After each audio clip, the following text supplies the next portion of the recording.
All right, this video is going to go over how to find probabilities and the binomial distribution.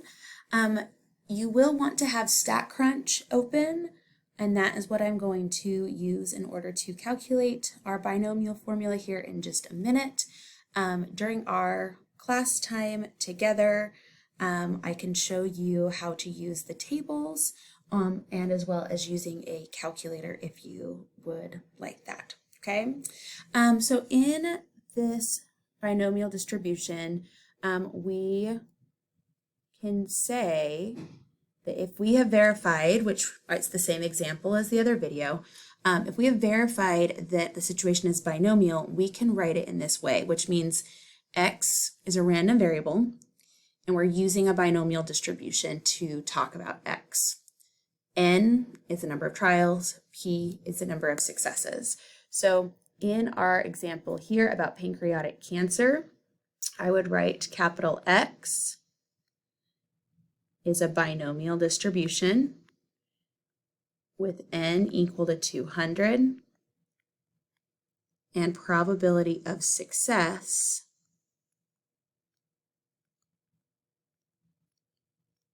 being 0.0128.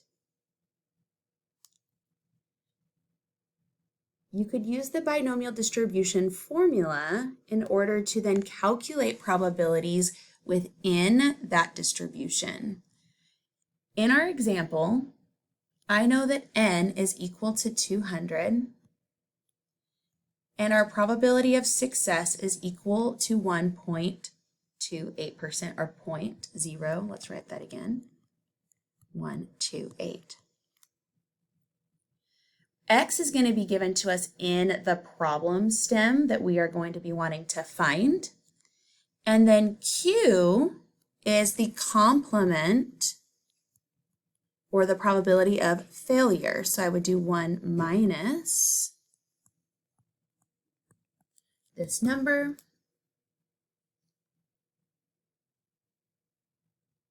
And I would get 0.9872.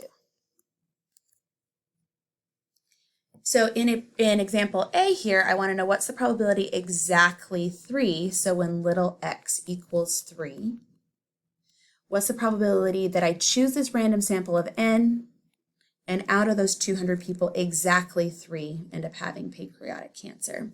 So I want to know what's the probability that x equals 3. I'm going to plug into this formula and then I'll explain to you what that means. So out of the 200, I want 3.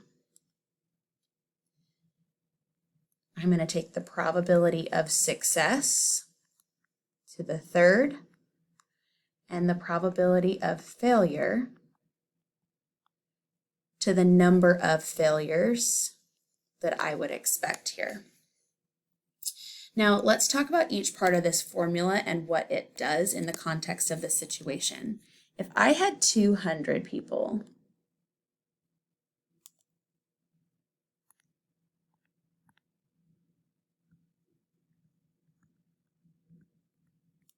and I want exactly 3 of them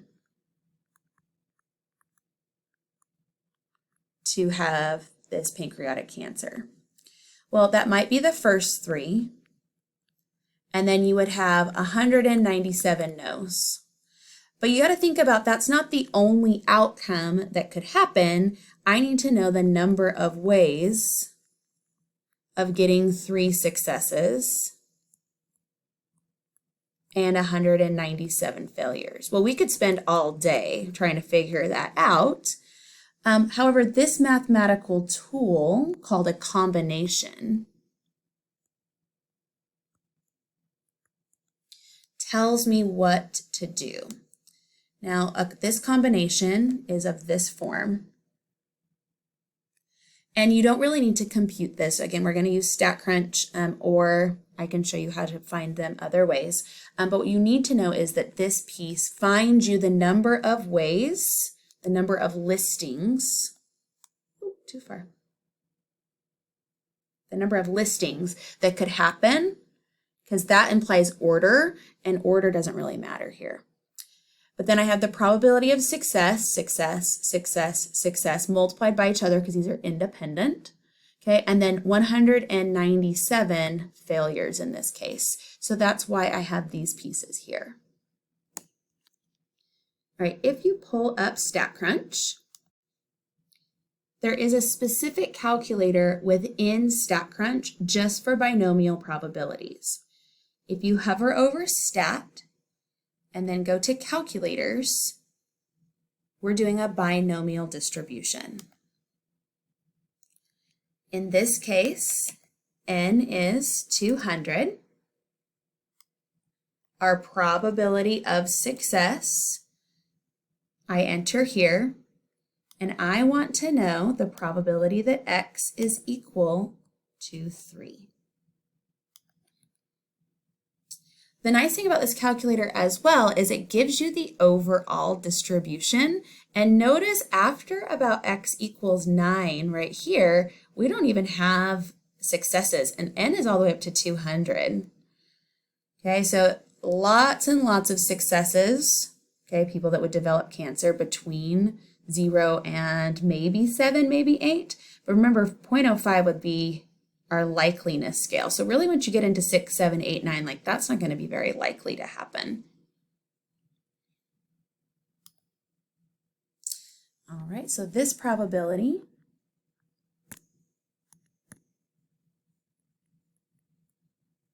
was equal to, oh, I forgot, let me go back. 0.21, we'll say 0.218.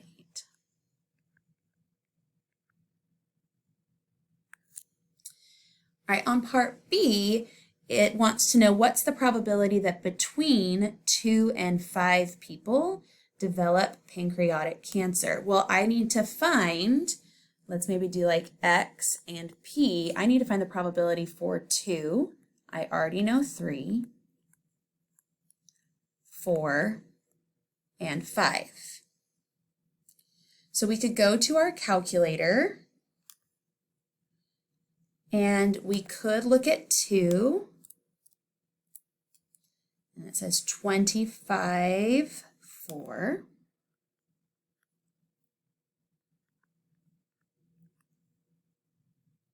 And I can go to 4, and it's 13, 9.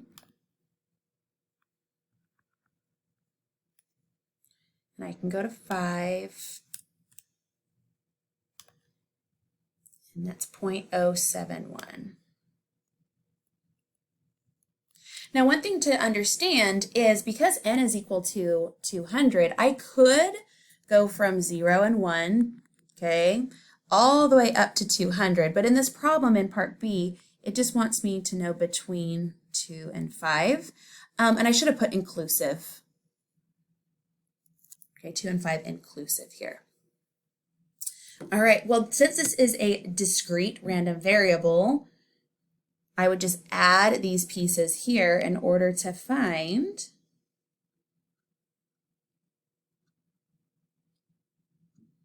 and so that probability, maybe we say probability 2 less than or equal to x less than or equal to 5 for our notation there is 0.682. All right, our last example in this problem wants us to look at the probability of at least 1. So let's go back to this table analogy. If I want to think about at least 1, that means that x is greater than or equal to 1. Well, if I were to try to figure out a table for x is 1 to 200, right? And I have to do it that way. Like it took a little bit to even do 4. Like that would be huge, right? Like I don't know that I want to do that. But remember, all probabilities in your full table, a full table has to add to 1, right? Well, the only outcome I'm not including to go from 1 to 200 is the probability of 0.